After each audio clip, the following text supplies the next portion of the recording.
falar sobre o trabalho, sobre a questão da reconquista do território indígena Quiriri, né? Processo de retomada dos poceiros, e então também a parte da organização do território e a questão da delimitação. E aí, na época, essas organizações em Quiriri era denominada pelos capitões. E aí os capitões reconheceram o território, né? E aí com isso veio a escolha do cacique geral para organizar as demais aldeamentos a qual estava resistindo.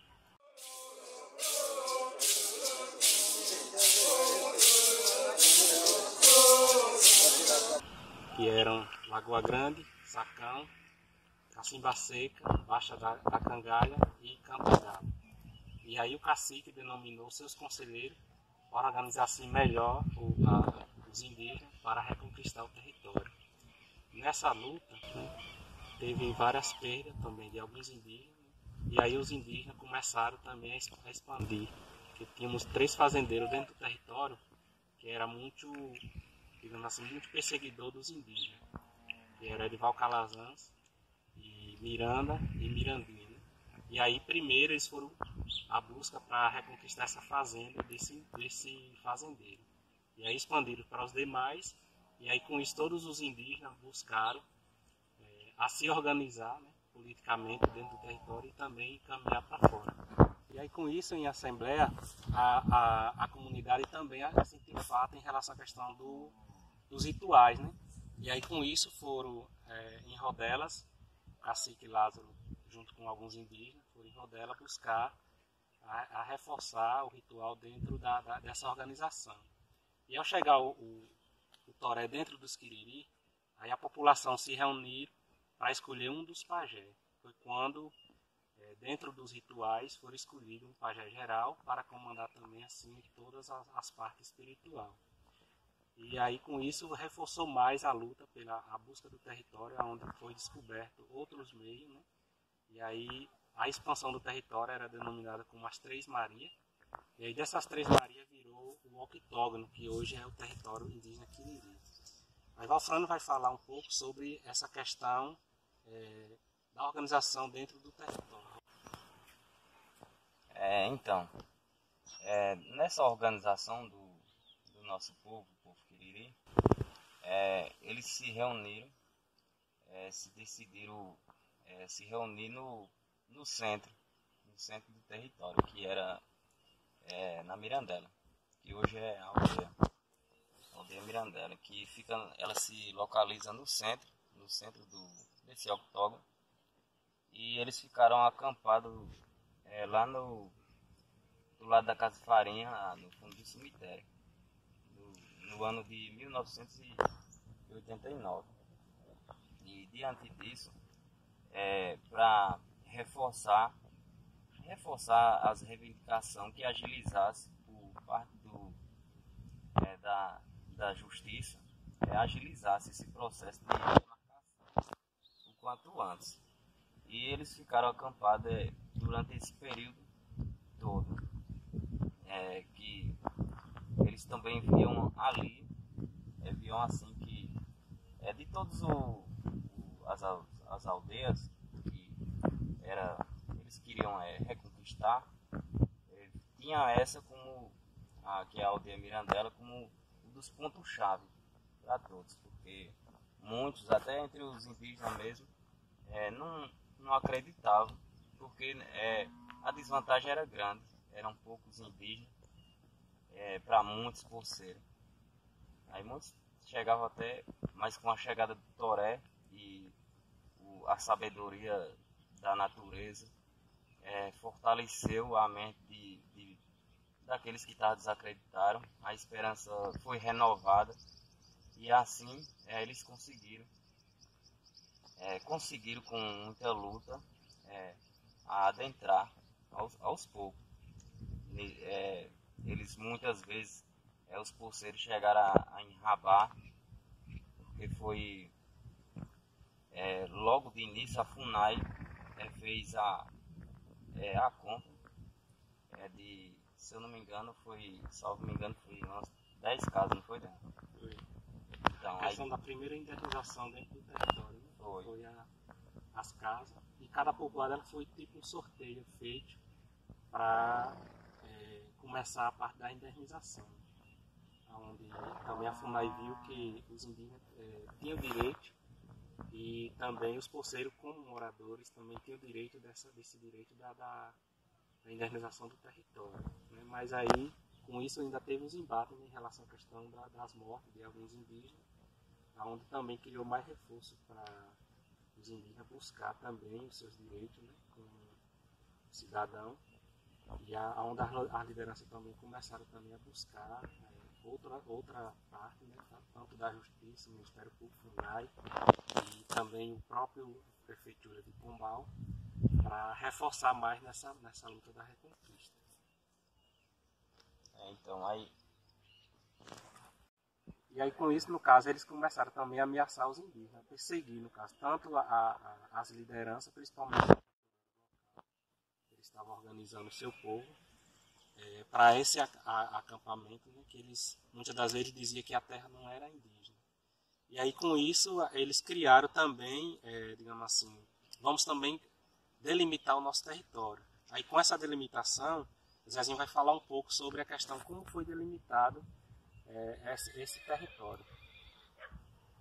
No meu conhecimento, né, que meus pai e avô, né, participaram dessa época, né, nessa década acho que era da década do SPI, né, que era os capitão ainda nessa época. Aí que veio o governo, disse que os índios Piriri só tem uma légua, né, légua quadrada, né, no limite territorial, né, uma légua quadrada. Aí nesse limite que fizeram, eles colocaram aqueles marcos de pedra, umas lebras de pedra. Aí depois que fizeram essa demarcação, aí aí veio que nem o Daniel falou, que veio as pessoas do primeiro cacique, né, que foi nomeado o primeiro cacique, que os capitães nomearam, que foi Lázaro, né. Ele se organizou nas aldeias, nos conselheiros, né, os vice-conselheiros, amiga das 5 aldeias. Aí nesse limite que estava feito ainda, que é o limite dessa légua quadrada, eles foram para fazer o variante, que é uma picada assim, né, que faz, né, para limpar, né, aquela trilha, que é para demarcar, mas foi feita pessoalmente. Aí eles nomearam um índio, né, mas tem mais sabedoria, né, fizeram uma bandeira branca, e colocaram naquela serra assim, aí fazia aquela picada lá, para fazer o variante, né, da do território, né, que é já para pressionar o governo. Aí nesse meio de tempo, aí veio o pessoal não índio, né, começaram a saber desse movimento do índio, que estão fazendo isso, e achar que ele não era o dono da terra. O Denival falou assim, que teve aqueles fazendeiros mais fortes, que era Edival, né, que era o líder, né, da turma do não índio, né, e os fazendeiros que moravam em outro lugar, aí se reuniram e foram impedir que os índios continuassem aqueles variantes, né. Aí os índios, com medo para não morrer, né, que tem muito medo, aí voltaram para suas aldeias. Aí o Lázaro já tinha muitos conselheiros das aldeias, eles foram viajar para Recife, Brasil, pedir que o governo vinha para fazer a demarcação, né, do território, né. E aí onde vieram, né, o pessoal do governo vieram, engenheiro, vieram para fazer a demarcação, e naquela demarcação colocar no equitógono, que chama, né, aí colocar aquele ferro o marco de bronze. Bronze era ferro, né, marcado, para fazer o limite do território. O dinheiro aí foi mais do que onde estava marcado, mais de tamanho maior do que o que já existia antes, né, onde o pessoal do não índio acharam ruim, né, com isso, né? Aí se revoltaram muito mais ainda, se revoltaram, porque a área dos índios ficou maior, onde ficou 12.300 hectares de terra, né? Aí os índios foram agora lá limpar, né, o variante o cerco do variante, né, para poder fazer limpar, e começou já as confusões, né, dos conflitos, né, do índio com os não índios, que estavam dentro, que ele não queria, né. Aí teve que intervir, né, a Polícia Federal para vir, para manter a paz, né, para sair, né. Nessa parte aí, no caso, hoje, nós temos um olhar diferente, que esse primeiro território é denominado as Missões, que é denominado como Terreiro do Senhor da Ascensão, que é o de esse 12.300 hectares. E aí tem a expansão territorial, que a gente chama área de fora. Aí dessa limitação da área de fora, ela abrange uma quantidade de 42.000 hectares de terra, né, a qual é a delimitação do território verdadeiro dos Quiriri, que é onde as outras lideranças que estão ressurgindo agora estão em busca desse reconhecimento. E aí essa expansão ela se torna maior, né, por conta dessa delimitação. Mas aí é uma outra luta, né, de reconhecimento do território maior, né, que aí vai depender dos indígenas, que o pessoal diz que essa luta é dos mais novos para reconquistar. E aí dessa parte, a gente sempre já tem essa consciência, né, que a gente tem que transmitir esse conhecimento para os mais novos, né, que tem esse território, que é denominado como território da área de fora, né, que é os de 42.000 hectares, para que os mais novos possam ter esse reconhecimento que essa terra também pertence aos Quiriri. Sim, aí, Denison, que você fala aí da área grande, né? Que os mais velhos sempre passaram, entendeu? Isso. Porque quando ele coloca isso dessa área mais grande, porque essa área que nós tem, o território que nós tem hoje, esse território ele foi, na época, ele foi demarcado somente para 200 famílias, onde hoje nós já temos esse número já quase 4.000, né? 4.000 indígenas vivendo no território, que vai precisar mais tarde essa expansão do território. Com certeza, porque não precisa ser nem futuramente, né? Hoje nós, como se encontra já esse número de 200, já se replicou, né? Já se multiplicou. Se for dividir em lote de lugar de plantação, né? As reservas. Aí o território hoje o povo já está já está pequeno, né? Já está pequeno para tanta gente. Aí eu creio na minha visão, que futuramente a gente vai ser, os indígenas querem trabalhar e o indígena ele precisa preservar. Aí futuramente vai dar em quê? Vai dar em quê que ele vai precisar ter que desmatar para trabalhar, né? Hoje aí, o nosso território. O indígena vê o território como uma forma de preservar, né? Só usa aquela parte essencial da sua própria sobrevivência. E aí a gente tem esse crescimento da população Quiriri, né, que hoje está se expandindo mais. E aí é um processo a qual os mais velhos também já estão repassando para a gente, para esse reconhecimento, né, do território.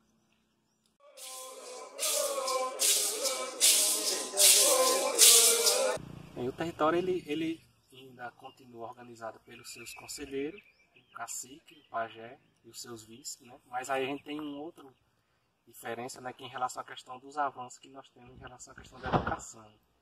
Hoje o processo da educação ela é uma referência em relação à questão tanto da luta, né, que na época, para reconquistar o território, todos nós deixamos de estudar para reconquistar o território. E hoje a luta é reconhecida pela questão da educação, né, como um principal foco, tanto para a organização cultural, como social, né, e como também da própria sobrevivência do conhecimento, mais em questão burocrática, né, sobre a questão normativa das leis, que hoje também nós indígenas, né, professores, educadores do território, a gente sempre está abrangindo isso em relação à questão do nosso alunado, né, que a luta não vai ser como a luta dos nossos anciões.